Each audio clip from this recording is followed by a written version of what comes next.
Olá, adoradores do povo, sejam bem-vindos a mais uma live. E hoje a gente vai falar de Edgar Allan Poe.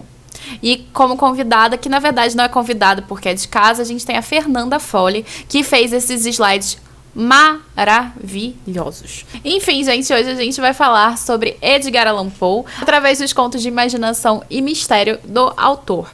E aqui a gente hoje vai tratar dos dois contos que falam sobre Auguste Dupin, que é o nosso personagem detetive, o primeiro dos detetives antes de Sherlock Holmes, Hercule Poirot, entre outros grandes nomes da ficção da ficção policial. A gente tem o Dupin. E aí a gente vai comentar sobre esse personagem, surgimento, Edgar Allan Poe, entre outras coisas por aqui hoje. Pra vocês verem, esse aqui foi o layout da Fê. E, gente, já começou com um meme maravilhoso. Será que quis dizer meu pai?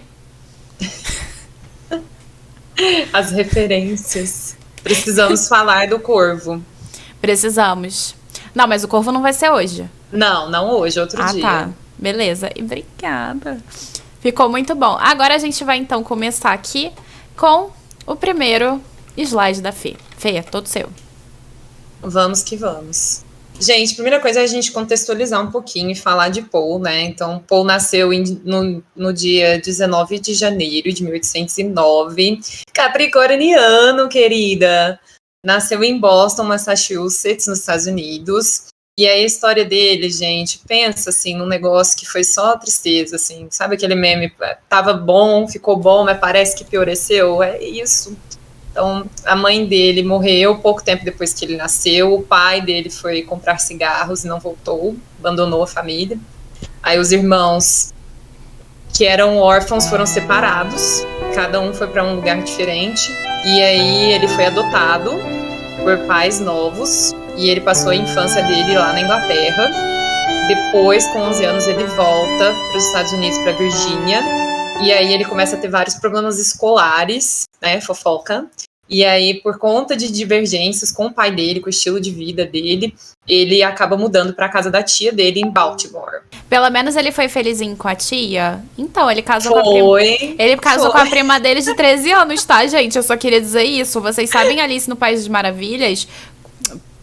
Vocês sabem Lolita? Muita gente acha que é por causa do Lewis Carroll, do Alice no País das Maravilhas, mas na verdade o próprio Nabokov diz que foi por causa do Edgar Allan Poe.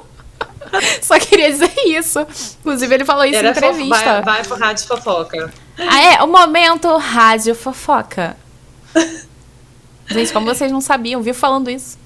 Gente, então é isso. O Paul teve uma namoradinha, tá? Uma primeira namorada. Ela veio a óbito aos 15 anos, tá? A mãe adotiva dele foi no céu perguntar se lá tinha pão também pouco tempo depois. Aí a mãe dele, que já tinha falecido com 2 anos de idade, né? Aí ele resolveu, uma época da vida dele, servir ao exército. Chegou a ser sargento de artilharia, gente. Só tiro aqui, ó, pá, pá, pá, certeiro, entendeu? E aí a primeira fofoca news aqui, ó, maravilhosa, é que ele casou com a prima dele de primeiro grau, e ela tinha quantos anos? 13. Gente, número do azar já, né? Ou o número do PT. Pão petista? Quero. Pão petista? A mãe pão, prima, casado, o quê? Pois é. Quer fazer mais um Inception agora? Vai, vambora. Mais o Inception. Aí, ó, então a prima dele, pouco tempo depois, gente, adoeceu de tuberculose, tá? E aí o Paul começou a beber, assim, muito.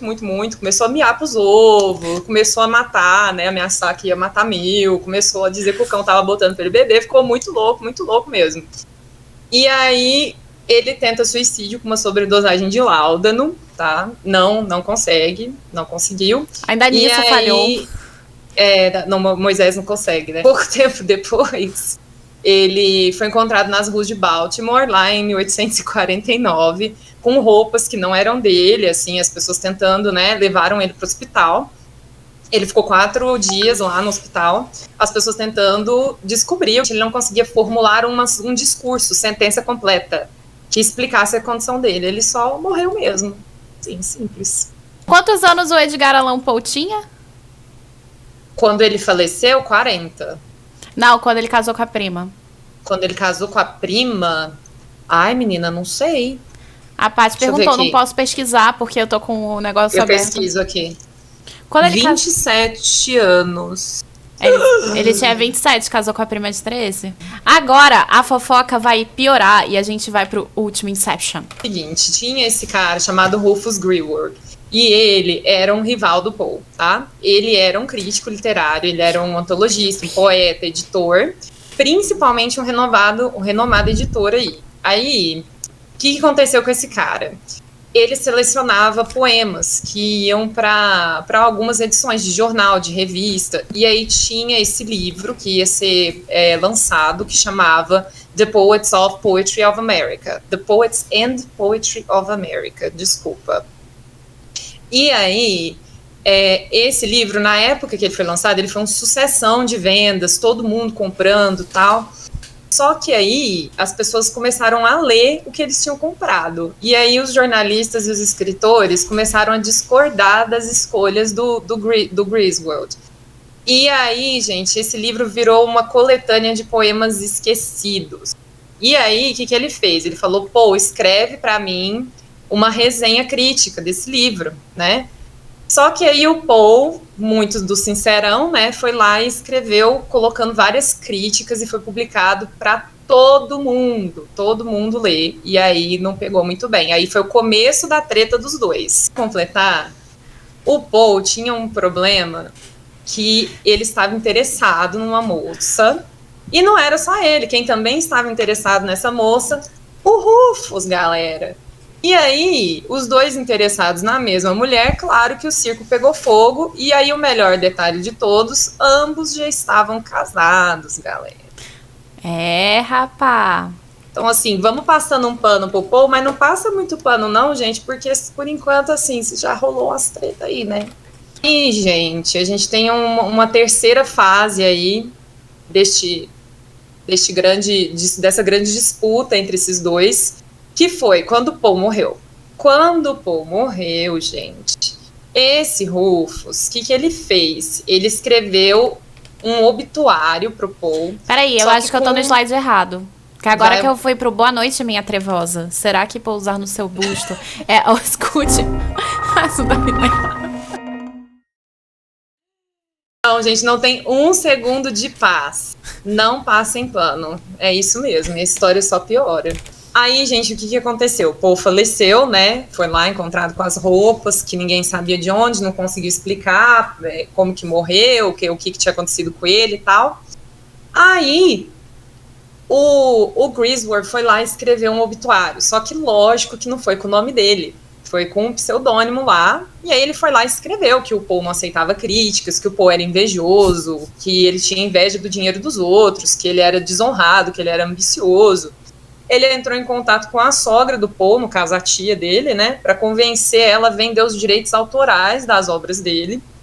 E aí ele começou a publicar e ganhar dinheiro em cima do Poe, gente. Ele não repassou o dinheiro para a tia. Então, assim, escândalo total. O cara é um canalha, entendeu? E aí ele espalhou para todo mundo também que o Poe usava droga. O Poe morreu porque ele usava droga. O Poe morreu porque ele não gozava de estabilidade mental. O Poe, ele gosta de usar de meninas, que não sei o quê. Invento, gente. Não, peraí. Gostava de abusar de meninas. A prima dele de 13 anos tá aí, né? Pra provar que alguma coisa ele não mentiu, né? Pois é, alguma coisa ele não mentiu, gente. Jogou o nome do Poe na Medina, entendeu? Arrastou a fama dele como um carneiro.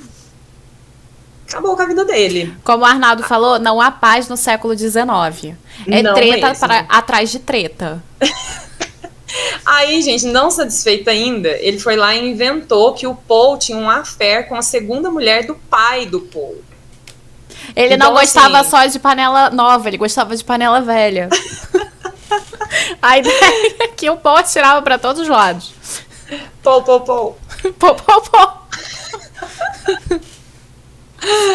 E aí, gente, é isso. Então, só pra vocês terem uma noção do contexto, Poe não tinha um minuto de paz na vida dele, por isso que ele era perturbado. E aí a gente começa a analisar os assassinatos da Rua Morgue. Assassinando essa cadeia humanitária, quero me livrar dessa situação precária. Quem leu já tá começando a rir do meme, porque o meme faz muito sentido com a resolução do crime em si, dos assassinatos na Rua Morgue. Mas agora vamos passar para a próxima parte. Vamos lá. Fê. Bom, então o contexto aí, gente. O Assassinatos na Rua Morgue foi publicado em 1841 no Graham's Magazine. E o diferencial dele é que ele é considerado a primeira história moderna de detetive. Então, o que tem de diferentão nele que na época ninguém fazia, né?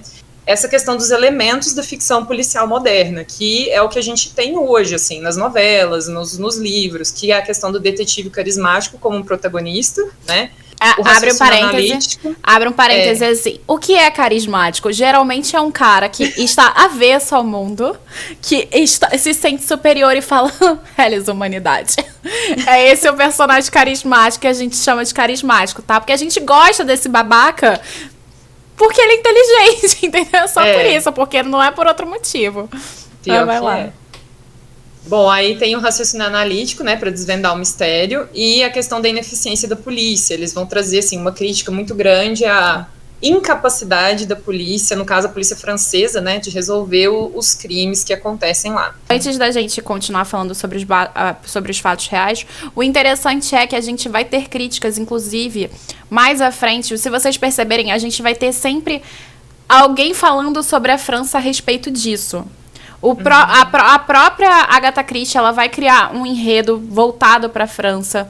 A gente vai ter a crítica do Maurice Leblanc falando sobre Sherlock Holmes. Então a gente vai ter também essa rixa entre Inglaterra e França, depois sendo elaborada mais para frente. Tudo isso vai acabar entrando no romance policial. Todo mundo sabe que eu sou super apaixonada pela Agatha Christie. E quando a gente vê romances policiais, muitas pessoas olham só pro crime. O quão é fácil ou difícil desvendar esse mistério. Ah, eu acertei o final, eu errei o final. Nossa, o final é previsível. Nossa, eu nunca ia imaginar, me fez de trouxa. Mas na real, mas é verdade. Mas na real, o romance policial, ele é um dos romances mais críticos que tem. Porque ele tá falando sobre a realidade urbana daquela sociedade e pontuando coisas que mostram a ineficiência da força policial naquela localidade. Então, não é só sobre também a força policial, mas é também sobre os preconceitos, porque os crimes, eles são cometidos por alguma motivação especial. Não o caso daqui é especial mesmo, né? O assassinato da Rua Morgue é especial. Mas, assim, a gente sempre tem esses parâmetros e aspectos sendo comentados. E o interessante é que o Poe, ele vai traçar duas histórias que a gente vai trabalhar hoje, que é os assassinatos na Rua Morgue e o mistério de Marie Roget, pautados em situações reais. Então, volta lá, Fê. Que é o ponto aqui, né? Então, esse conto, para quem leu ele, para quem não leu, né? A gente tem que dar o spoiler, infelizmente, que é o assassino, no fim das contas, é um orangotango, né? E aí, pode ter sido baseado no fato de que houve uma reação à multidão a um orangotango que estava em exposição no Salão Maçônico da Filadélfia, em julho de 1839. Então pode ser que o Poe tenha estado lá, né, vivido esse momento, ou ele teve notícia disso através do jornal, e aí ele resolveu transformar isso em ficção. E aí a gente vem na análise dos personagens, gente, o quanto isso é importante, né? Acho que antes de falar do Dupin, a gente tem que falar da questão do próprio narrador. É interessante a gente ver o orangotango maçom total. Nossa, já pensou, mano? Nossa, que viagem. Então, o narrador anônimo, gente, é identificação com o leitor atual mesmo, né? Que pode ser de qualquer idade, de qualquer classe social. O narrador também, ele é passivo, igualzinho a gente. Ele não sabe a solução do problema, ele vai acompanhando ali atrás do Dupin, para ver o que o Dupin está fazendo, para fazer perguntas que a gente faria como leitor, né? E ele tem essa função aí de ser a testemunha da genialidade do detetive, né? E também por passar a sensação de imparcialidade, que é necessária nesse gênero de ficção policial, né? Aí, para aproveitar, a gente tem dois grandes exemplos dentro da ficção policial que são famosos, e de novo a gente volta para o Sherlock Holmes, que quem é o narrador de Sherlock é o Watson, que é um médico amigo que mora junto com o Sherlock, da mesma forma que o nosso narrador mora com o Dupin. E o interessante, por exemplo, a gente pega a Agatha Christie, a gente tem Os Quatro Grandes, que é um dos romances da Agatha Christie, que o narrador também é um amigo do Hercule Poirot. que morou com ele por algum tempo, etc e tal. Então a gente vai ter esse estereótipo desse... Mesmo que o narrador, ele deixe de ser anônimo, ele passe a ser um personagem com nome, ele ainda é uma pessoa mediana que... Como a gente tá desvendando os mistérios fora da cabeça desse detetive genial e fica chocado de, meu Deus, como eu não percebi isso antes. Inclusive, uma das minhas críticas, entre aspas, ao romance policial em si, nesse sentido é que muitas das vezes, quando a gente tem esse tipo de narrador, é muito difícil a gente realmente descobrir o resultado. Não é porque o resultado seja milagroso, é porque os personagens que estão ali junto com ele não acompanham o raciocínio do detetive.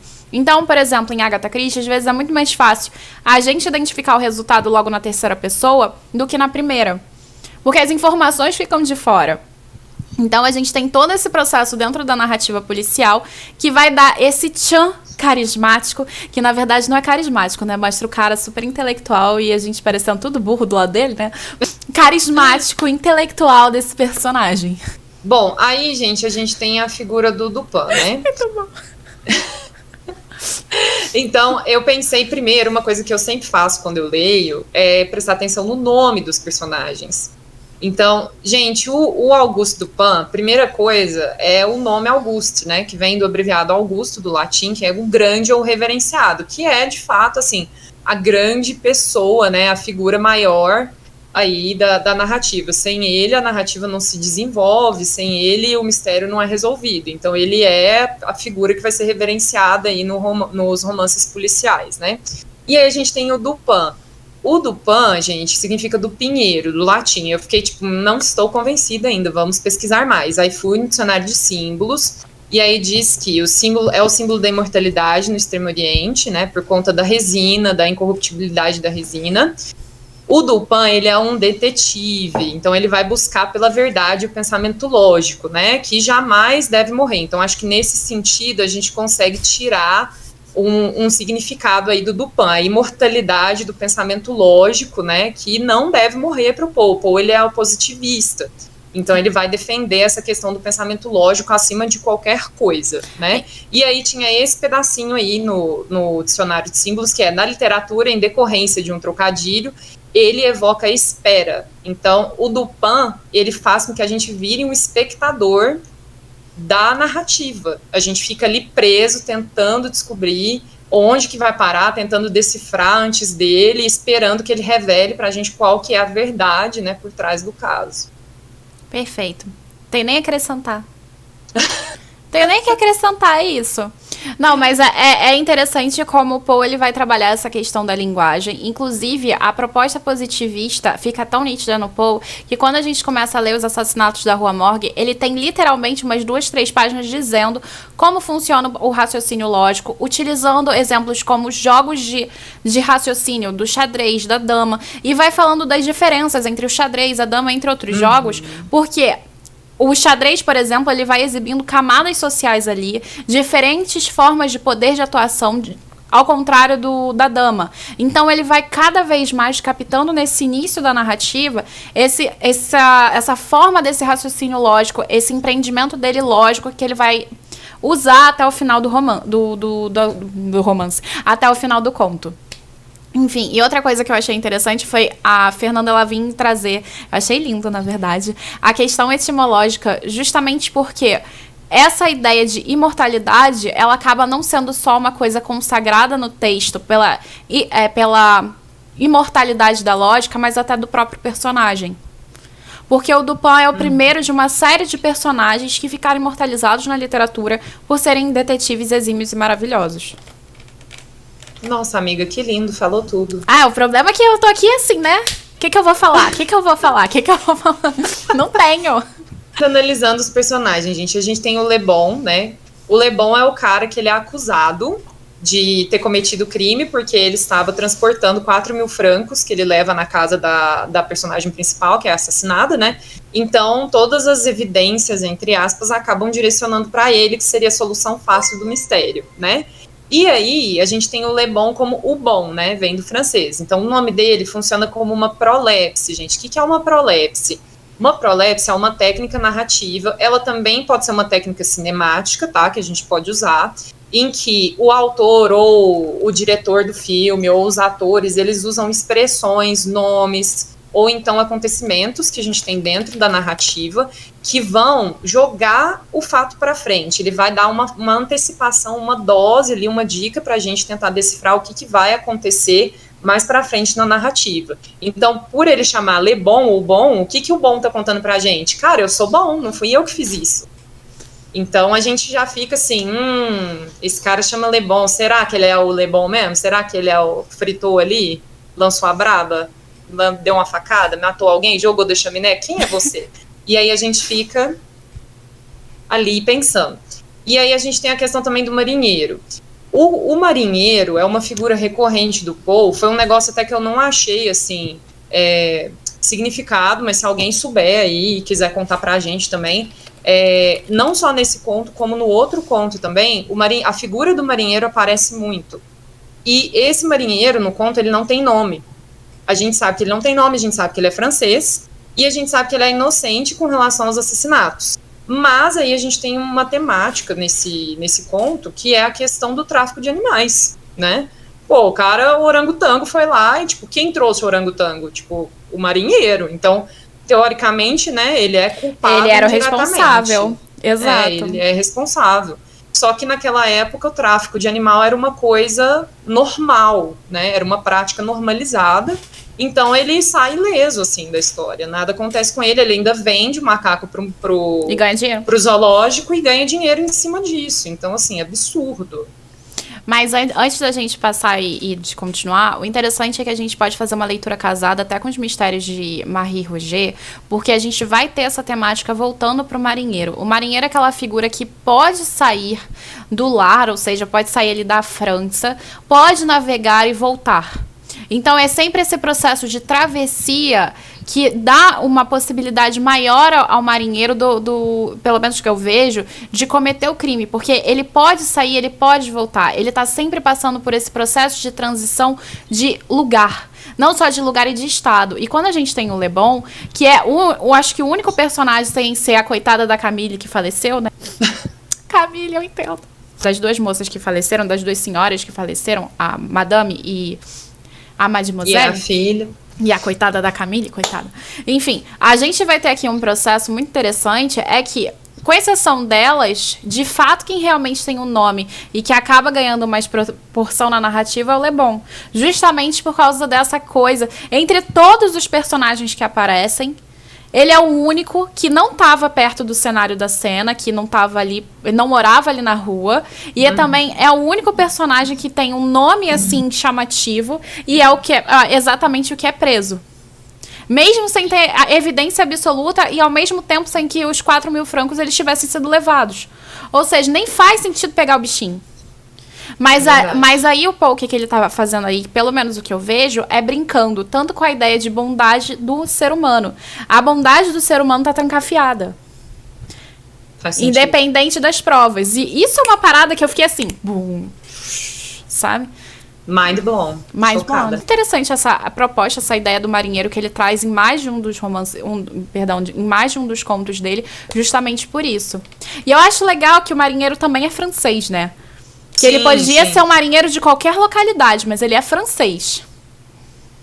Eu acho que a questão, igual você falou, da transição, dele ser daquele lugar e ele ter a possibilidade de sair e voltar. E também, tipo assim, a figura do marinheiro é a pessoa que conduz, né? Exato. Através do mar. Então, ele meio que, se ele não existisse, a narrativa faltaria uma ponta. Então, acho que nesse sentido pode ser que... Não é nem conexão. Só... Eu acho que nem só a narrativa perderia uma ponta, uma conexão, mas sim porque é ele que traz aquilo que é animalesco para a sociedade. Pode ser. Porque o fato dele se afastar da sociedade é também aquele que traz a selvageria. E isso entra tanto aqui quanto nos mistérios de Marie Roger. Que é o marinheiro também com crime feroz, que ali entra na possibilidade do Poe. E, gente, dentro desse conto a gente ainda tem uns personagens menores, né? Então tem a Pauline Dubois, tem Pierre Moreau. Se eu falar errado, me corrija. Rapidinho, peraí, só um segundo. A Dodô disse assim, o viajante é tipo um bruxo, ele tem conhecimento de fora, o que dá medo nos outros. E por viajar, ele está na margem de qualquer lei local. Perfeito, Nossa, Dodô. arrasou. Perfeito, arrasou, Dodô. Tudo. Nossa, brilhou. Aí a gente tem esses personagens menores, então, que eles vão aparecer, né, na narrativa. O Poe dedica um parágrafo para cada um deles para trazer as testemunhas, né? Então, qual que é o papel dessas testemunhas? Elas vão corroborar ou refutar as possíveis hipóteses para o assassinato. A gente sabe que a ideia de um bom mistério é aquele que não vem necessariamente pronto.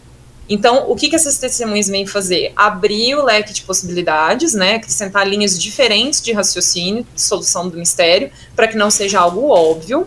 E elas vão apontar também para similaridades nos depoimentos, que é o que o Dupin vai usar como evidência para formular uma resposta coerente para o assassinato. É a partir dos depoimentos dessas pessoas que ele consegue desvendar o que aconteceu, o que tem de similar e o que tem de diferente nessas narrativas aí. O que tem de absurdo. Porque o interessante ele não se comove, ele nem se prende ao que é comum. Ele vai ao que é o absurdo dentro desse discurso, até porque o crime é um absurdo.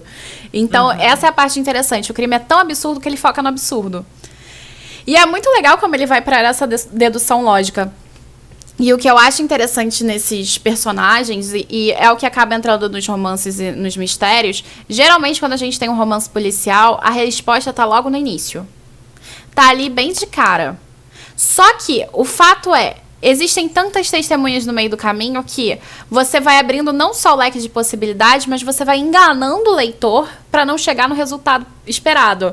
E se surpreender no final. Então, esse processo ele vai sendo reproduzido e repetido por outros autores do gênero. E, gente, uma coisa que eu fiquei pensando também é na simbologia do número 4. O número 4 aparece na história em vários momentos. Aí eu tirei uns trechos aí, ó. Então, vamos supor que em um jogo as peças sejam reduzidas a 4 damas.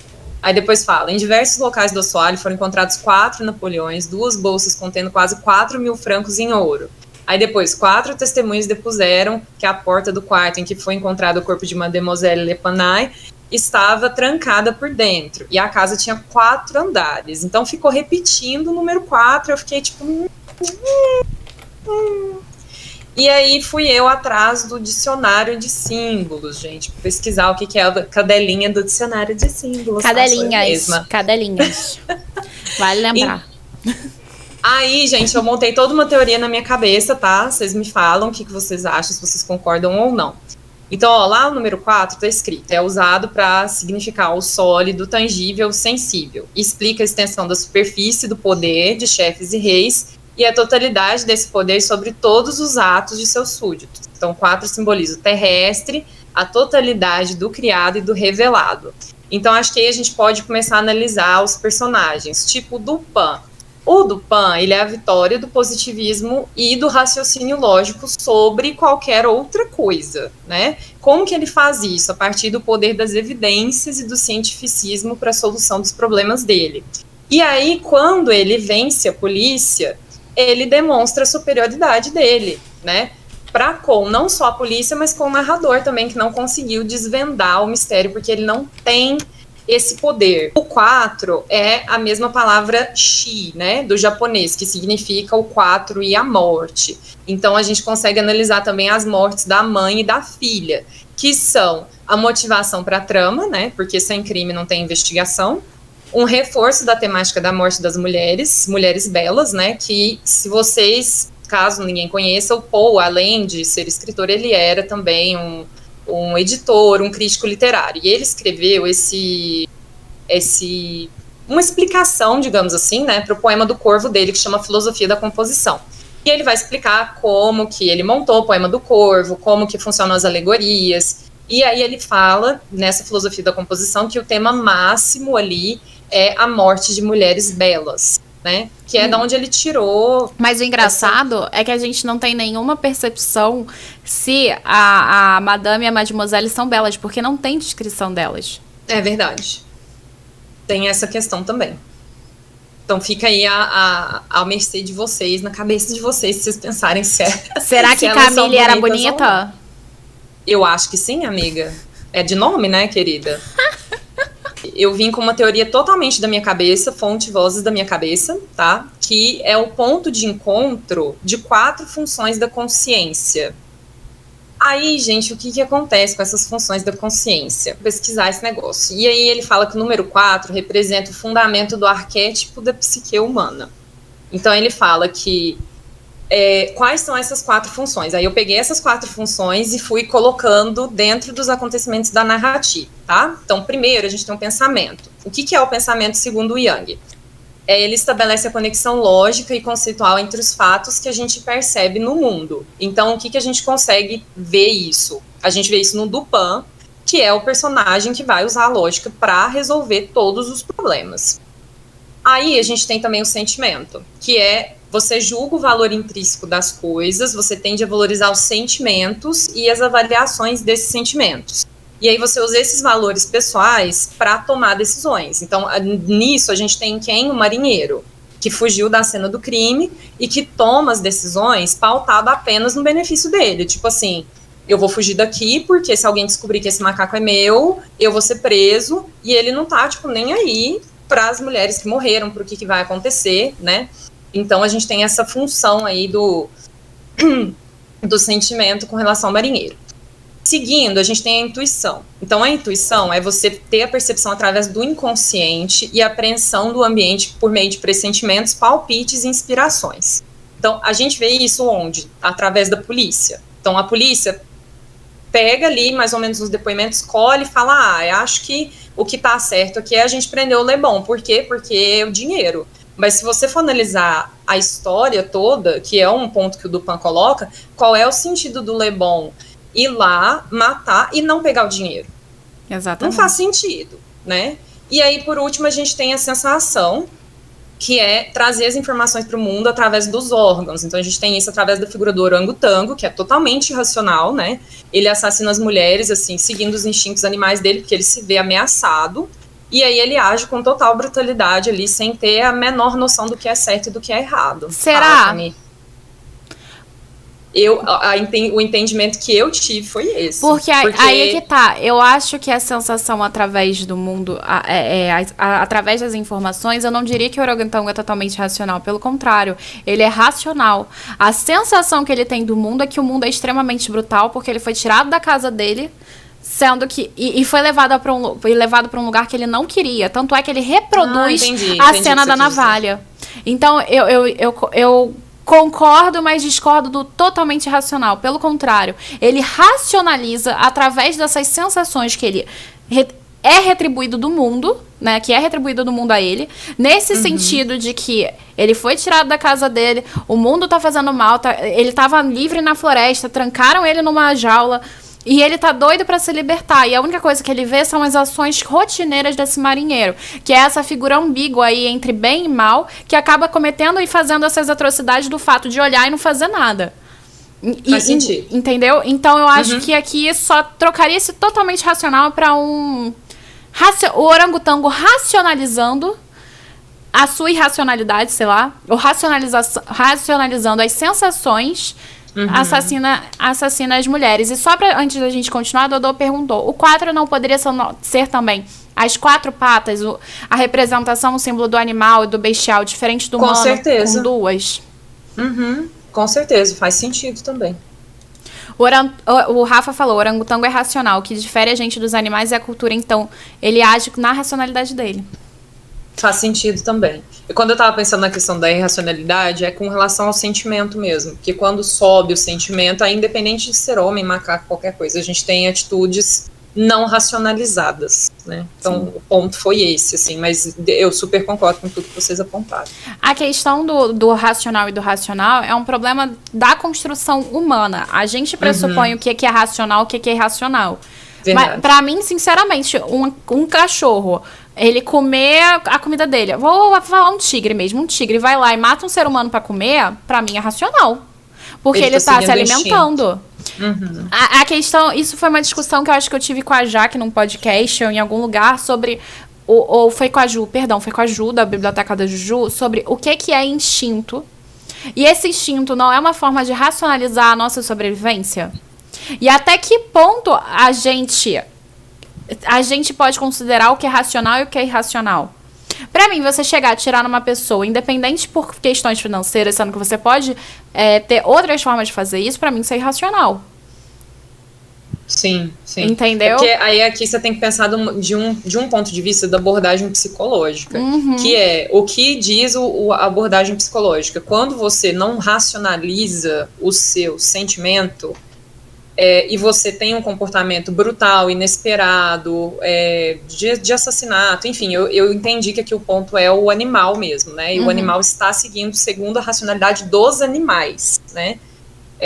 Mas o ponto de vista da psicologia diz que quando a gente tem uma descarga de sentimento muito intensa, a gente precisa racionalizar esse sentimento de forma com que a gente coloque ele de uma forma mais passiva, que não interfira ali, que não cause mal a outra pessoa. Mas eu super concordo com vocês. Acho que Não, irracional, mas que na verdade no mundo dos animais é totalmente racional e justificável. Não, e o que eu acho interessante é que o Poe, ele faz a construção do crime. E antes dele construir o crime, ele dá humanização, ele meio que faz uma característica de prosopopeia, ou seja, ele pega uma característica humana, joga no animal, que é fazer a barba. E aí ele ainda diz sobre a questão da repetição do processo para chegar a esse teor. Então ele viu tantas vezes o marinheiro fazendo isso com a barba que ele intuiu que ele deveria fazer também. Então, o que não me diz que o marinheiro, que se diz inocente, não já tenha feito isso antes para o orangotango resolver assassinar? Exato, também acho. E aqui também acho que tem uma questão de representação da própria vida do Poe. Aí vocês me digam o que vocês acham, você também, Camille, que aí é viagem da minha cabeça, eu nem coloquei aí, porque, né, a gente tem a morte de mulheres belas, certo? Belas, entre aspas, que é a temática máxima do Poe e tal. Na vida de Poe, mulheres morreram. Sim. E como que elas morreram? Não foi um homem que foi lá e atirou e... Foi a natureza. Doença. Faz sentido. Então, assim, o orangotango, ele poderia representar isso, assim. São sempre mulheres que estão sozinhas, sem a figura masculina, que no caso o Poe não tinha na infância, porque o pai não estava presente. E essas mulheres são mortas, assim, de uma forma que talvez ele não tenha racionalizado quando ele foi menor e ao longo da vida dele, e ele continua trazendo esse tema, sempre de uma forma, assim, horrenda, com um monstro. E nesse caso foi muito legal ter sido um monstro, um macaco, né, um animal, porque traz essa questão de como ele vê, ou como ele poderia ver, né, a gente não pode afirmar porque a gente não está dentro da cabeça dele, mas como ele poderia ver a questão da morte das mulheres na vida dele. Realmente, tem razão. Faz sentido. Existem várias possibilidades de leitura para esse conto, eu acho. E isso que é o interessante do Poe.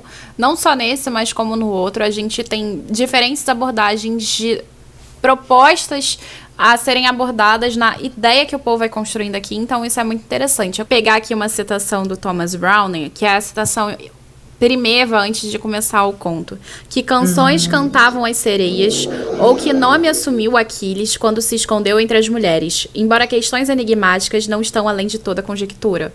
Ele logo nessa introduçãozinha aqui, antes do conto, do Thomas Browning, ele já vai trazendo uma coisa que é a avessa à naturalidade das coisas. Tanto é que ele fala das canções das sereias e o Aquiles se vestir e se esconder entre mulheres. Porque é um herói, né? É uma figura consagrada, heróica, que está se escondendo atrás de mulheres. Então a gente já tem as duas temáticas aqui trabalhando também.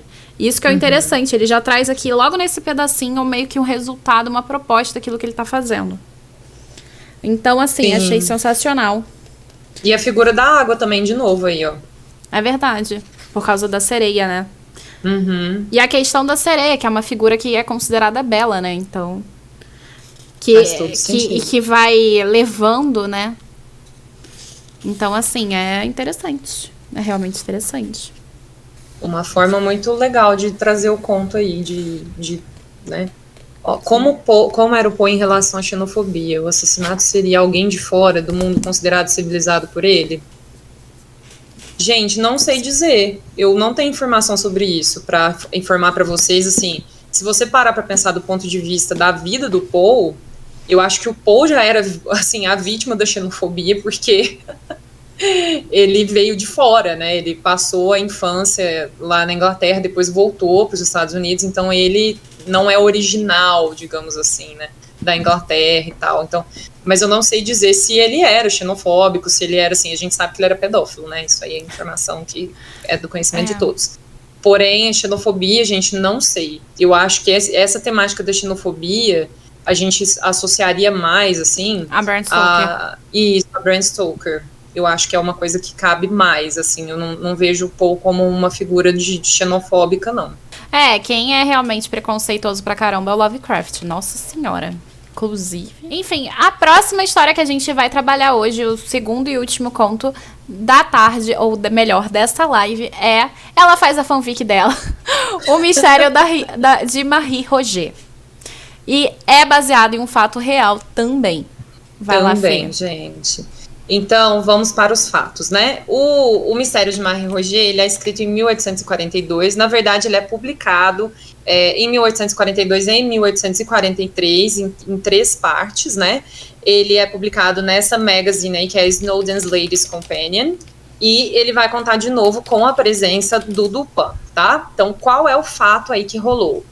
Teve o assassinato de uma vendedora de cigarros de Nova York, o nome dela é Mary Cecilia Rogers, e causou, assim, gente, foi a fofoca do ano. Foi uma comoção na cidade, todo mundo só falava dessa fofoca, repercutiu na imprensa e as pessoas escreviam sobre isso, vários jornais e tal. E aí, posteriormente, né, a gente encontra evidências aí de que a Mary pode ter morrido de uma tentativa de aborto mal sucedida, tá? Mas por que a vendedora de cigarro? Porque ela vendia cigarro, gente. É isso.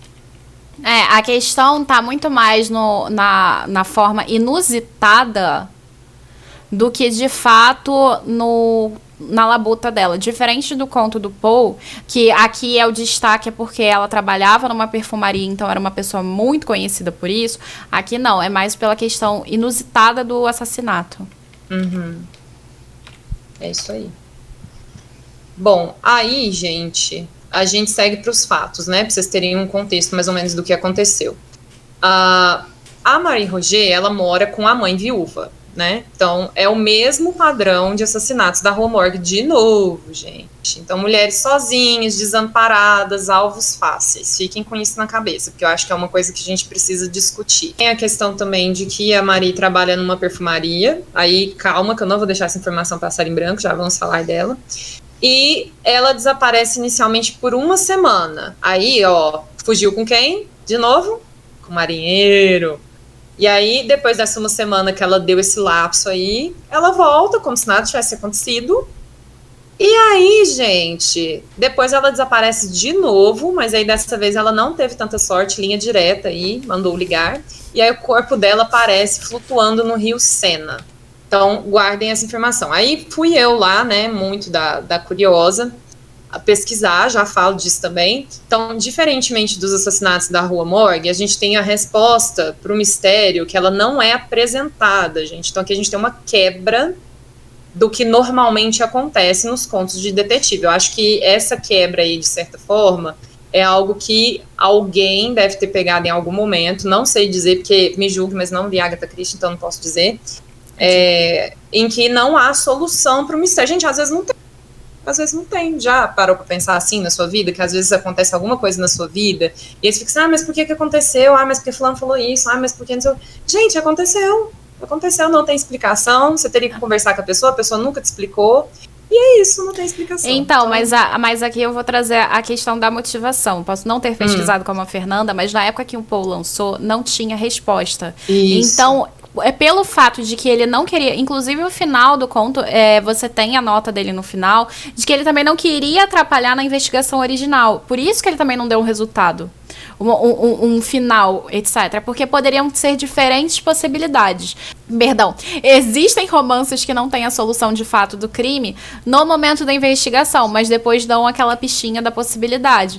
E pelo que você tinha comentado, e até aqui, que inclusive nessa edição da Tordesilhas tem, é que o Poe, ele foi na linha correta da questão do crime. O próprio Poe é o Dupin, porque ele, no raciocínio lógico da ideia positivista dele, ele foi se encaminhando de fato à resolução do mistério. E claro, não fechou, mas guiou a polícia. Se um lado do orangotango ele ajudou aí, ele inspirou o Jack Stripador, no outro ele ajudou a polícia. Ele pecou, no outro se redimiu. Aí, a gente tem também uma coisa que eu acho muito legal de comentar, que esse conto traz a importância dos jornais para análise do caso. e a questão das evidências contraditórias, gente. Eu acho, assim, muita gente, esse conto, quando ele foi publicado, gente, ele não foi bem recebido. As pessoas criticaram muito. Inclusive, vocês vão achar muitas resenhas em vários lugares falando que esse conto não é legal, que ele é meio ruim, que tipo assim, ai, pecou porque o Dupin não achou solução, porque não sei o quê, porque não apresentou, porque o Dupin ficou dando voltas e círculos e não sei o quê. Mas, gente, a pesquisa de detetive, o fato de você ser um detetive, é isso. Muitas vezes é você andar em círculos, muitas vezes é você não ter certeza de para onde você está indo. E o que eu acho muito legal é que isso traz elementos para que as próximas histórias de detetive tenham uns detetives complexos. Os detetives que, às vezes, por exemplo, aquelas histórias de detetive que o próprio detetive é o culpado, ou que os detetives passam por vários problemas pessoais e aí isso é incorporado junto ao que está acontecendo no momento. Então eu acho que essa história toda quebrada e fragmentada, ela traz essa ideia de um narrador, de um narrador não, gente, desculpa, que ele não é narrador, de um personagem, de um detetive mais humanizado. Não, e eu acho interessante também pelo fato da questão crítica, enquanto em um ponto ele critica simplesmente a polícia, ele simplesmente fala, a polícia não achou o resultado, aqui a gente não tem o resultado. Só que, de fato, pelo que eu entendi, e ao que estava na minha edição e o que eu já tinha lido antes, meio que não quer dizer, o Dupin, ele achou a resposta. Uhum. Ele acha a resposta, só que a gente não sabe qual é. Não é o fato de que o Dupin ele foi incompetente para achar o resultado. Quem teve essa leitura nas resenhas que tu leu, não leu o conto todo. Porque no final fala, então, aqui foi... Até vou ler para vocês, porque o Mistério da Rua Morgue é gigante, tá? Gigante. Falou a pessoa que acha, sei lá, 400 páginas pequeno, né? Por motivos que não especificaremos, mas que, para muitos leitores parecerão óbvios, tomamos a liberdade aqui de omitir do manuscrito que ora temos em mãos a parte que se detalha o levantamento de pistas aparentemente insignificantes obtidas por Dupin. Julgamos aconselhável apenas expor em suma que o resultado desejado foi satisfatoriamente obtido e que o chefe de polícia cumpriu prontamente, embora com relutância, os termos de seu acordo com o cavalheiro. O artigo do Sr. Poe encerra-se com as palavras que seguem. Aí ele fala, compreender-se-á que falo de coincidências e nada mais. O que já afirmei acima a esse respeito deve bastar. Em meu íntimo não reside fé alguma no sobrenatural, que natureza e Deus são dois, nenhum homem pensante irá negar. Que este último, tendo criado a primeira, pode à vontade controlá-la ou modificá-la também é inquestionável. Repito, à vontade. Pois a questão diz respeito à vontade, e não com a insanidade da lógica presume o poder. A poder. Não se trata de pensar que a divindade não possa modificar suas leis, mas que é um insulto imaginar a possível necessidade de modificação. Em sua origem, essas leis são criadas para abranger todas as contingências que podem residir no futuro. Para Deus, tudo é agora. Tem mais, mas a gente fica aqui. Então, tipo, ele diz, resolveu o mistério, só não vamos dizer qual é. Uhum. Porque como é baseado num fato real que não teve um desenlace, eu também acredito que o Poe não quis dizer assim, bom, não vamos aqui dar um parecer que pode ser acabar sendo falacioso. Porque o próprio Poe não teve acesso às provas, às evidências, e como o próprio Dupin. Então, tipo assim, ele não foi lá exatamente ver o corpo como estava funcionando. Ele pressupôs por jornais que eram antagônicos entre si. Sim. Com informações que um hora dava, o outro não dava. Poe não quis criar fake news, exatamente. Exatamente, Maggie. Exatamente. Amém, isso. Maravilhoso. É isso. É isso, gente. Enfim. Aí, a gente comentou, né, por alto, assim, as informações relevantes. E aí, gente, eu fui pesquisar, claro, né, cachorrinha do dicionário de símbolos. Fui lá. Tem que ter um meme pra esse dicionário. Tem que uma ter figurinha. Um meme. Vou achar um meme, vou criar um meme pra ele. Então, aí, perfumes, né? Então, a persistência do perfume de uma pessoa depois da partida dela evoca uma ideia de duração e de lembrança. O perfume simbolizaria a memória e talvez tenha sido esse um dos sentidos do seu emprego nos ritos funerários. Então, fiquei aí, gente, será que o fato dela trabalhar numa loja de perfume podia ser uma prolepse narrativa? De novo, para quem não estava aqui na hora que eu falei de prolepse, são aquelas pistas soltas que o autor dá para adiantar a narrativa. Então, fiquei... E aí, perfumes facilitam o aparecimento de imagens e de cenas significativas. Então, essas imagens, por sua vez, suscitam e orientam as emoções e os desejos. Elas também podem estar ligadas a um passado longínquo. E aí, gente, o interessante é que a gente sabe muito pouco da Marie Roger. A gente não sabe o passado dela. Então, ficou uma coisa assim... O que está acontecendo aqui? E aí... Perdão. Só deu aquele mistério assim, ela sumiu por uma semana, não justificou pra ninguém. Né? Tá aí o mistério. Ficou o mistério que ninguém sabe resolver. Aí, fui atrás do significado do rio também. Então, os rios são agentes de fertilização de origem divina. Gente, aqui já piscou a luz, assim... Porque o que acontece? Se, de fato, Marie Roger morreu numa tentativa de aborto, gente, pá, entendeu? Uma coisa ligou na outra, tudo fez sentido, e é isso. Aí, a água, a gente, assim, o símbolo máximo da água, que eu não coloquei aí, porque ele não casa com a nossa leitura, né, aqui, que é o símbolo da vida, mas de certa forma casa também, já vou explicar. Mas a água, gente, ela pode destruir e engolir, basta pensar nos tsunami da vida, né? As barrascas, e destroem as vinhas em flor. Assim, a água também comporta um poder maléfico. Então, o corpo de Marie Roger aparece flutuando na água, né? Então, para trazer o elemento do mal aí, né? E a água é um símbolo das energias inconscientes, das virtudes informes da alma, das motivações secretas e desconhecidas. E aí eu fiquei assim, engraçado que o caso que o Dupin não conseguiu uma solução, entre aspas, né, que a gente sabe que ele conseguiu, mas ele não apresentou, tampouco uma motivação por trás do crime, assim, que a gente não tem, a gente só tem as peças, que foi algo que foi ligado com com mistério, com um negócio desconhecido, e a gente ficou sem saber o que aconteceu. Então, achei, assim, muito interessante como as coisas se conectaram.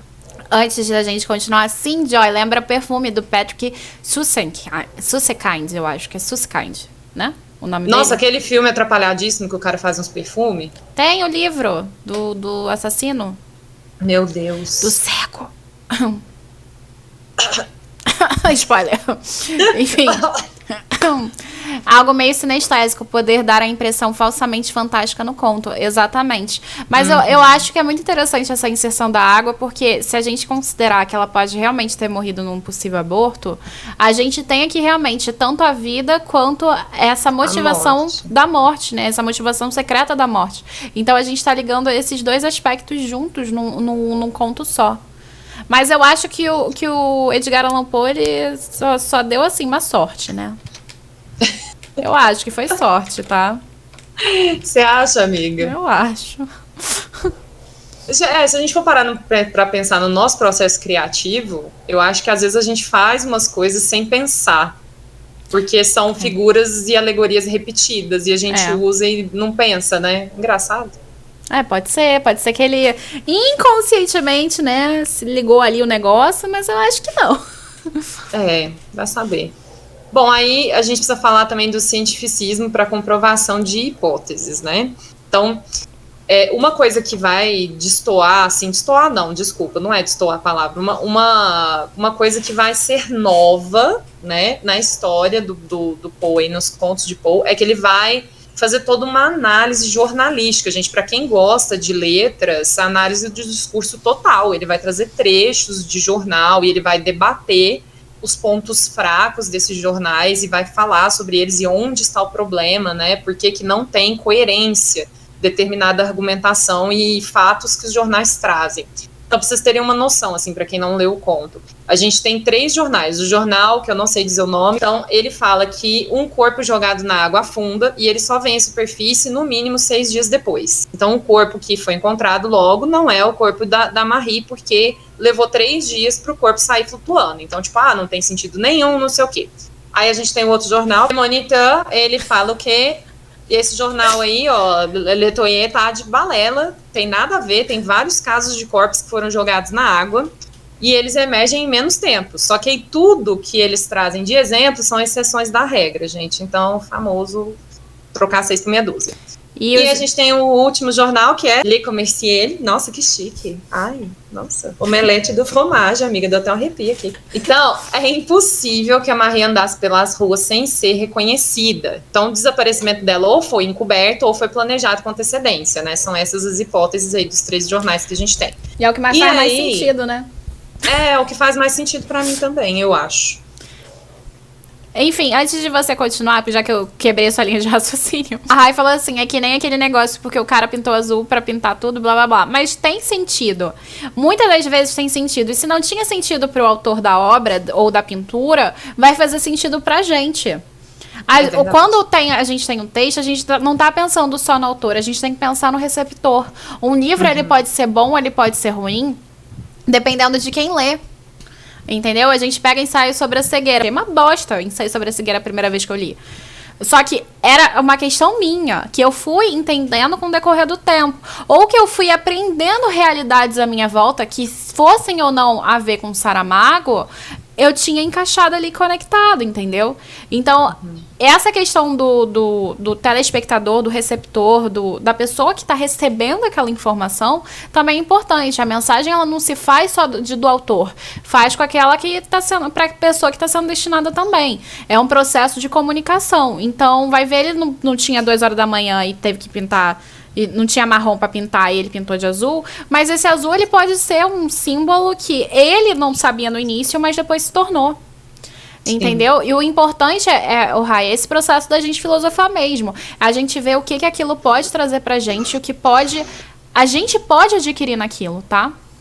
Imagina a pessoa ressuscitando e vendo trabalhos acadêmicos, polêmicas, discussões tais sobre o assunto, sendo que era uma coisa aleatória. Vou contar uma anedota pra vocês, que eu acho que eu já devo ter contado. Eu vou contar de novo.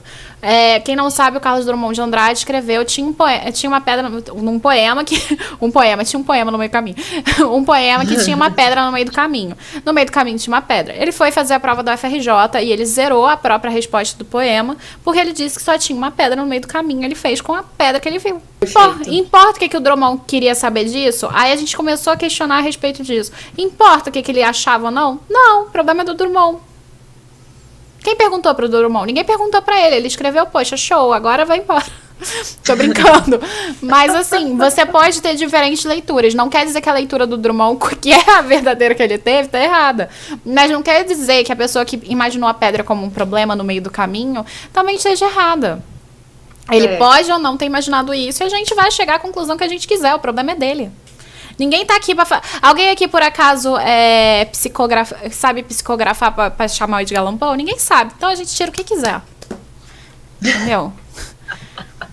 O pessoal aqui de casa deve achar que eu tô doida. Disse que ia estudar e tô aqui rindo feito uma retardada.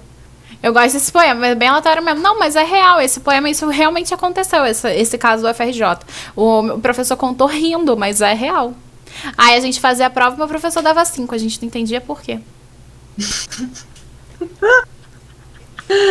Ai, gente. É isso, vai. É isso, vamos. Então agora a gente fala também de outra temática que está conectada aí com a questão do jornal e do gênero jornalístico mesmo, que é a questão da parcialidade e o sensacionalismo da imprensa. Então a gente tem, por exemplo, o jornal, ele vai supostamente adulterar o conteúdo da fala do homem que identificou o corpo no Rio. Então a gente já começa a ter aí problemas de argumentação nos jornais, né? Um jornal fala isso, aí o outro jornal fala, não é isso não, é aquele outro. E aí vem a crítica do Poe, que eu acho muito genial, que naquela época devia ser novidade, que é a questão do desinteresse da mídia em retratar o crime com imparcialidade, porque a gente começa a se questionar, assim, tipo, existe mesmo parcialidade na verdade, né? Tem algum tipo de motivação? E aí vem hipóteses diversas, né? A gente tem a questão do pão e circo, né, galera? Que é hipóteses diversas que circulam, que são recicladas, né? Fofoca News, cada hora um conto aumenta um ponto.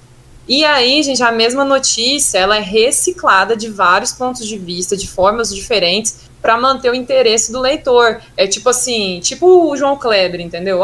Eu preciso anunciar agora uma notícia tal. E aí é tipo, nossa, meu filho é um vampiro. E aí você fala, gente, como é que isso é possível? O cara tá chapado. E aí vem um outro e fala, nossa, mas ele é um vampiro, mas ele nunca ficou grávido. Foi um filho de alguém do fim da rua. E você fala, meu Deus, como assim? Quem é essa pessoa? E aí só vai aumentando ali pra pessoa, pra manter o público entretido, né? Então o crime, ele deixa de ser algo bárbaro pra virar a fofoca do bairro, pra entreter as pessoas. O que eu acho interessante é que a gente vai entrar nisso no modelo atual de política, né? Que é o modelo da fake news. A fake news é nada mais do que... Às vezes, existe um fundo de verdade na fake news, mas ela foi tão usurpada e modificada, ela foi usurpada e modificada de tal forma que quando a gente vê uma parada tipo, meu Deus, estão andando... Como é que era aquela história do boneco travesti pra colégio, tipo, era uma parada assim. Ai, não lembro. Os livros estavam ensinando e mandando kit gay, né? Mas era uma boneca, que na verdade nada mais era do que, tipo, pegavam um boneco modelado, um só, pra economizar, faziam todos iguais e botavam roupinhas diferentes. Era só isso. Era só isso que eles estavam fazendo, sabe? Tipo, era uma questão econômica que fizeram, não. Estão tentando desvirtuar nossas crianças, etc e tal. Então é uma parada que começa com, às vezes, um pontinho de nada. Tipo, nada demais. Cresce de uma forma absurda. E a fake news é um processo interessante. Eu já cheguei a comentar na aula passada sobre a questão do Bolsonaro, do mito e tudo mais. Que é a questão do seguinte ponto. Quando a gente vai ter esse processo de uma mentira absurda, que é o caso do... Então, meu filho é um vampiro. Quando mais pessoas comentarem a respeito dessa mentira, mais essa mentira vai se tornando realidade, porque você vai ter outras pessoas comentando isso. Então, esse processo sensacionalista é exatamente o que acontece quando o seu professor no colégio ele vai contar a história na perspectiva de uma fofoca. Você vai pegando a fofoca, o sensacionalismo, aquilo vai se transformando e ganhando dimensões absurdas. Tem um filme, inclusive, chamado A Mentira, que é com a Emma Stone, que ela, simplesmente, um garoto vira, é um amigo dela que é gay, vira pra ela e pede ajuda pra não ser descoberto pelos outros nem pra família e finge que eles dois dormiram juntos. E aí um outro amigo descobre isso e pede. No final do filme, a garota virou uma prostituta. Sendo que ela só tava lá ajudando um amigo, ela nunca fez nada com ninguém. Entendeu? Isso. Então, é esse processo de aumento do sensacionalismo que faz, às vezes, inclusive, desvirtua situações. Tanto é que eu gosto muito do final do Mistério de Marie Roger, porque o Poe, ele não abre outra possibilidade. Ele não pega e fala assim, então, aqui outra possibilidade. Por mais que ele estivesse no caminho acertado... Ele não abre essa possibilidade para enganar melhor, incutir na população e na polícia mais uma ideia. E outra coisa interessante é que a gente tem uma coisa chamada de julgamento popular. O que os jornais aparecem fazendo nada mais é do que uma forma de julgamento popular. Eles pegam e falam, então, não, fez isso, não pode ser. Não, ela não morreu, não. Ela tá viva, ela fugiu com um cara. Ah, não, ela morreu e o outro cara veio, não sei quem, e matou. Meu Deus. E aí a gente começa isso, aí até o que acabou acontecendo e o Paul ele acaba demonstrando, foi que o noivo dela se suicidou por causa dessa polêmica. Então, quão justo é esse julgamento popular? Como é que a gente pode lidar com essas situações? Eu, particularmente, quando eu vejo um crime em alguma coisa, e eu fui até muito criticada na época que teve várias polêmicas e tudo mais, eu falo, eu não sou da polícia, eu não sei. Gente, as pessoas, inclusive hoje na modernidade, quanto mais científico fica a nossa sociedade, eu acho que parece que cada vez mais a gente precisa afirmar uma coisa. Tanto é que a gente tem o meme da Glória Pires, não sei opinar. E tipo assim, por mais que o pessoal vire e fale assim, não é por isso não que a gente tá rindo, é por isso sim, é porque ela foi honesta e disse, não sei opinar. Mas a gente meio que tem uma obrigação de ter uma opinião sobre as coisas e uma opinião pautada em ciência. E nem sempre isso é fácil de se ter, gente. É muito, assim, não sei se vocês têm muita convivência com pessoas que são menos escolarizadas, mas a gente não pode exigir algumas coisas. Por exemplo, primeiro porque a nossa educação, eu sendo professora, posso falar, né, que a nossa educação é totalmente fragmentada. Vocês que frequentaram escola também sabem, a gente estuda ciência separada de física, física separada de arte, arte separada de... Então, assim, quando na verdade o que a gente tem são várias coisas que caminham juntas num mesmo sentido, e uma coisa incute na outra, uma coisa tem repercussão na outra, né? Então a gente tem essa questão de fragmentação da educação. E aí a gente não pode exigir das pessoas que não têm esse conhecimento que elas se posicionem, porque o posicionamento delas não vai poder ser válido, né? Exatamente, perfeito. Enfim, a busca pela verdade consegue ser imparcial, Fernanda? Então, gente, uma coisa que é interessante é a questão de que os objetos são encontrados, as roupas, né? Eles só foram jogados lá premeditadamente, né? Que é as conclusões de Dupin, né? O cadáver amarrado, pois Marie era pesada demais para que o assassino pegasse ela nos braços, algo do tipo. E ela foi jogada ao rio de um barco. Então, ele começa a levantar essas hipóteses, né? E o Dupin começa a cair nas próprias contradições e falácias, entre aspas, que a gente já falou sobre isso, que é uma questão de ele não podia e ele não queria gerar fake news, né? Então, mas aí ele acaba caindo nas contradições. E o detetive, que até então era perfeito, que a minha parte favorita da história é essa. É ele falhar, gente. Eu tenho um ódio de quando, tipo assim, eu vou assistir House, aí o cara tosse, ele fala, é lúpulos, e ele resolve o negócio e você fica, mano, como assim? Como assim? Você não é perfeito, tem hora que você vai falhar, tipo, as pessoas falham. Então acho que rola essa também humanização do Dupin e uma aproximação do personagem à realidade, que é essa questão de Poe resolveu não trazer, né, a solução para o problema, porque naquela época a realidade não possibilitava aquilo, não tinha prova suficiente, ele não poderia apontar dedos, né? Então tem essa questão. E aí eu estava lendo o artigo da Fabiana, né, Fabiana Lacerda Vilaço, e ela traz questionamentos para Dupin, né? Então ela fala assim, o que garante que Marie, por ter fugido com um homem uma vez, teria feito o mesmo da segunda vez, né? Por que o assassinato teria necessariamente precisado de uma alça para puxar o cadáver até o rio em vez de carregar a Marie nos braços? Com base em que o Dupin afirma que os cadáveres jogados na água não afundam? Porque ele acha que a Marie necessariamente teria sido jogada no rio de um barco? E por que ela não conseguiria ter sido deixada na margem de um rio arrastada pela correnteza? Olha, então, deixa eu parar aqui, porque a questão da alça para puxar é por causa da forma como a roupa tava.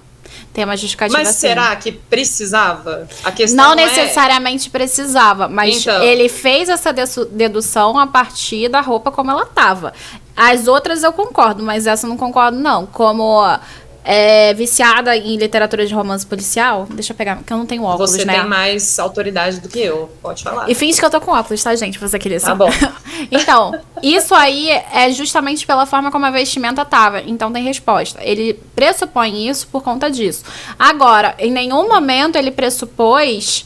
Na narrativa, a primeira, o que garante que Marie pode ter fugido com o homem uma primeira vez, teria feito a mesma coisa dessa vez? O próprio Dupin entra em contraste com isso aí. Inclusive, na verdade, ele fala que quem chegou a essa conclusão foi o jornal, que ela teria fugido 2 vezes com o mesmo homem. Ele mesmo vira e fala assim, não, qual é a possibilidade de depois de mó tempão eles fugirem juntos de novo? Não faz sentido. O próprio Dupin argumenta contra isso. Né? Então, isso aí não faz sentido. A questão da alça tá no cadáver, tá no coisa do cadáver. Aí, a questão de os cadáveres afundam ou não afundam, eu confesso pra vocês, essa parte de biologia eu não lembro mais. Ele afirmou as coisas, eu falei assim, tá bom, vou acreditar porque eu não lembro. Tá?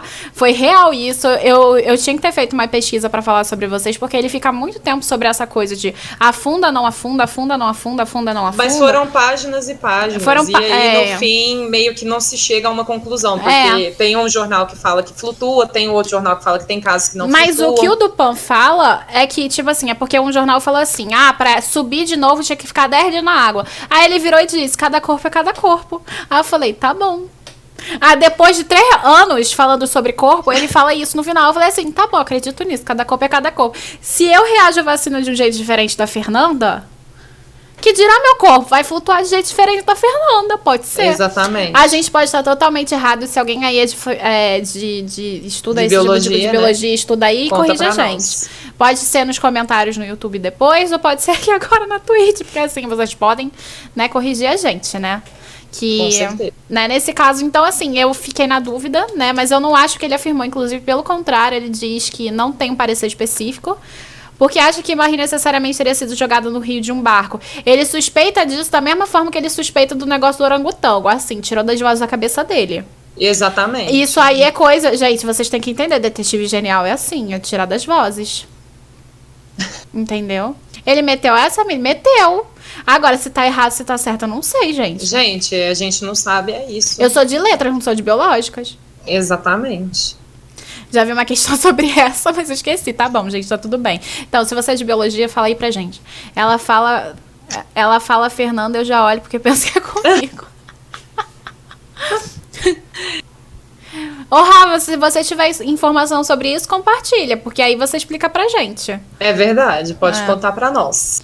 Porque ele não poderia ter sido deixado na margem do rio e arrastado pela correnteza. Não faço ideia, mas eu acho que ele tira isso com a conclusão de uma parte que é arrastada. Inclusive, eu concordo muito com a parte que ele diz que parece que todo aquele cenário foi montado.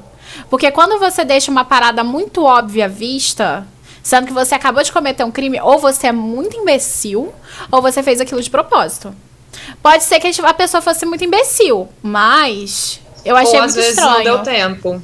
É, mas mesmo assim, gente, pô, você sabe que você cometeu um crime. O que você vai fazer? Você vai tirar as evidências, mesmo depois. Você só não tira se a polícia chegar antes. Aí a gente vai pro caso da Elisa lá, mano, que teve documentário dela. É porque a pessoa tá tão nervosa, tão perturbada, tão, tipo assim, ela poderia ter entrado muito mais fundo na mata pra esconder os pedaços do cara picado. Mas ainda assim ela não fez. Por quê? Porque ela tava nervosa. O resto das outras evidências ela foi lá e deu um jeito de tentar camuflar, mas essa não. Então, assim, eu fico, assim, tentada a ir pela lógica e concordar com muitas das coisas que o Dupan coloca, mas ao mesmo tempo eu acho que vale a pena o questionamento. Porque no outro caso a gente teve um orangotango, mano. Vai saber o que aconteceu com essa menina. Tá, vamos lá. O Rafa diz que demora 5 a 6 dias em todos os casos. Os gases dentro do corpo começam a agir em volta disso. Na verdade, ele questiona isso dentro do conto. O Edgar Allan Poe, ele questiona isso. Ele fala que não funciona assim. Tem casos e casos. Agora, ele traz uma questão de reação de gases, de quantidade de não sei o que tem no corpo, sulfato. Ele fala um monte de parada. Eu não sei dizer, não sei opinar, sinceramente, se ele tá certo, se ele tá errado. Né? Isso, entendeu? É a vida. Eu prefiro me abster por não ter conhecimento suficiente. Eu também. Mas é exatamente isso que ele fala. Que ele o jornal alega, demora 5 a 6 dias. Aí ele fala, não necessariamente. Aí ele faz uma explicação longona e fala, cada corpo é cada corpo. Tá. E é isso, gente. É isso, entendeu? Eu aceitei. Mas assim, então, eu entendo a questão do nervosismo. Mas, cara, se você aí a gente entra em crime e castigo. Eu acho, por exemplo, o Raskolnikov muito burro. Porque quando você se compromete a cometer um crime desse... Gente, desculpa, quando você se compromete a cometer um crime desse, você tem que fazer direito. Fazer pela metade é muito difícil. Não, mas é sério, pô, tu tem que se comprometer, tu faz direito, não faz pela metade, sabe? Eu acho que é uma questão também muito grande aí, muito contrastante, porque pareceu da forma como realmente foi colocado, pô, a anágua tava dobrada em cima de uma pedra. Uhum. A echarpe tava toda exposta. Aí o resto das coisas tava escondido no mato. Por que não escondeu tudo no mato? É suspeito. Mas o crime é passional ou premeditado? Ao que parecia, ele era premeditado, porque senão alguém teria visto ela antes. Uhum. O que eu acho que aconteceu aí é a teoria da minha fonte, vozes da minha cabeça. Como ela fugiu com o marinheiro da primeira vez, primeiro que a gente nem sabe. Aí aqui eu tô pensando no caso real, tá? Não tô pensando no do Paul, não. Tô pensando no caso real, que foi a questão que foi confirmado, que foi um aborto e tal. Fico pensando, ela sumiu com o marinheiro. Primeiro que a gente não sabe se o marinheiro raptou ela. Poderia ter acontecido. Ela tá, sei lá, voltando do trabalho, o marinheiro foi lá, pegou ela sumiu uma semana, voltou. Pode ter sido estuprada, não sabemos. Ou pode ser que ela realmente tinha um caso com o marinheiro, engravidou. No que ela engravidou, o marinheiro descobriu, ou, num caso pior, o namorado descobriu, o namorado levou ela pro meio da mata e matou-a e se matou em seguida. Fica aí o questionamento. Se houver muitos ferimentos, o gás pode escapar realmente. Então, gente, eu não faço ideia. Vocês estão falando aí, eu realmente não faço ideia. Mas, por exemplo, se a gente considera o caso... É porque eu não olhei muito o caso real, mas esse caso aqui, sinceramente, desculpa, mas eu suspeitaria do noivo dela. Eu também. Porque, assim, a gente considera ali os fatos e as situações. Ela é uma mulher que possivelmente é uma mulher desonrada. A gente tem, inclusive, um conto nacional do Medo Imortal na coletânea aqui, essa aqui, que é da editora Darkside. Nesse conto, a gente tem um conto, literalmente, de um cara... na verdade, é uma história dentro de um conto, que é o do Noite da Taverna. Em Noite da Taverna, tem um cara que simplesmente sequestra uma mulher e diz: você vai ficar comigo e pronto, porque você já tá desonrada. Você tem que aceitar isso, entendeu? Então, assim, na história da Luísa a gente encontra isso. Por que não encontrar isso na vida real, numa história como essa do Paul? Aí, logo em seguida, você tem esse lapso que ela volta pálida. Isso quer dizer que ela pode ter abortado pela primeira vez, ou ela pode ter sido sequestrada. E numa segunda tentativa realmente pode ter falhado. Ou na segunda vez, porque a única pista que a gente teria pra descobrir onde ela tava era o noivo. O noivo vai lá, alega que ela não tava lá. E se o noivo saiu, escondeu ela, matou ela, não sei o quê, voltou, fingiu que nada aconteceu, foi lá ver, não tinha ninguém, etc e tal. Ninguém tem como saber. Aí logo em seguida... E o interessante que eu acho dentro do conto é que depois que descobrem as coisas dela na floresta, ele vai lá e se suicida. Sim. E pode ser também um caso pior, aí o que eu acho que pode ter acontecido na primeira semana, que ela desapareceu com esse marinheiro, ela descobriu que estava grávida, tentou abortar, e aí vamos supor que o aborto deu certo ou não, mas que ela ficou muito doente por conta disso. Sim. E ela estava debilitada andando por aí. E aí, logo que ela desaparece, tem uma pessoa à noite, uma mulher, que fala que uns marinheiros entraram numa taverna e que aparentemente a Marie estava lá e que ouviu uns gritos e depois sumiu os marinheiros, sumiu ela, sumiu tudo. Então o que pode ter acontecido é ela ter passado mal, ou os marinheiros terem embebedado ela, terem levado ela pra mata, abusado dela, matado ela, e o noivo descobriu que ela se matou. Mas aí o Dupin, ele faz um contraponto, que quando ela vai fazer a entrevista, a madame ali, a senhora, a Madame McLean, não lembro o nome dela. Eu vou... Enfim, quando ela faz o depoimento, ele argumenta que ela diz que quando ela sai com um cara que tem tez escura, que aí pode ser inclusive um preconceito do Paul ou não, a gente não sabe se ele estava se baseando. E aí a gente tem que entrar nesse parêntese, porque pode realmente ser algum preconceito do Paul, alguma coisa. Mas aqui ele já entra no ponto que quando ela fala isso dos caras, a Marie e o cara que ela tá acompanhando, não dá pra saber se é racismo, porque não fica claro nem se ele tá culpando o cara de assassinato, entendeu? Exatamente. Tipo, só diz que essa é a identificação que usam, entendeu, ô Fê? Então não sei, pode ser como pode não ser. E aí o que acontece? Ali ela diz que eles saíram antes de escurecer e ela só ouviu os gritos depois de muito tempo, depois que escureceu. É verdade, tem um lapso de tempo muito grande, por isso que ele faz um contraponto à declaração dela. Então não dá pra saber. Tanto é que a questão ali é que ele até inocenta o cara, ele abre uma possibilidade de inocência do cara, do indivíduo que ela sai, porque porque ele pode ter visto acontecer o crime, o cara pode ter ficado assustado ou podem ter ameaçado a vida dele se ele falasse alguma coisa sobre o crime. Então pode ser que eles eram de um conluio possível também tem isso. Gente, fica muito aberto. A gente aqui, pode levantar 30 mil possibilidades. Eu tô até na página aberta. Tá aqui, ó. E aqui cabe perfeitamente outra consideração. Aqui se refere à prolongada ausência do homem moreno. Observemos que se trata de um indivíduo de rosto moreno, tisnado, e com a cor de sua tez constitui um único ponto de referência de Valência e de Madame Deluc. Mas por que se acha esse homem ausente? Foi acaso assassinado pelo bando? Se assim ocorreu, por que razão existem apenas sinais da jovem assassinada? Poder-se supor que o local de ambos os crimes fosse o mesmo. E onde está o outro cadáver? Os assassinos provavelmente teriam disposto de ambos os corpos da mesma maneira. Mas pode-se dizer que este homem está vivo e não se dando a conhecer unicamente por receio de que o acusem do crime. Poder-se supor que esta última consideração lhe tenha ocorrido recentemente, já que uma testemunha declarou ter visto em companhia de Marie, mas não lhe teria ocorrido na ocasião em que o crime foi perpetrado. E o interessante, sabe o que é? Se você continuar lendo, o Poe fala que é um absurdo ele não ter entregado, mas considerando o racismo estrutural na época, ele sendo uma pessoa negra, ele claramente não vai se acusar, porque vão dizer que foi ele, ponto, e ninguém vai nem questionar. Se a gente encontra isso nos Estados Unidos, lá no período do Sol é pra Todos da Harper Lee, que é 1933, 1933, imagina em 1800. Não tá errado, não. Se foi isso, assim, aí a gente adventa essa hipótese também. Se foi isso, o cara não tá errado, porque ele ia ser acusado e...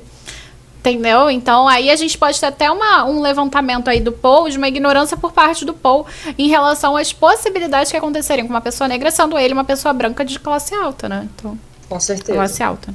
Letrada. Falei classe alta, eu queria dizer letrada. Oi, Mi, não tem problema do atraso, não. Oi, Mi.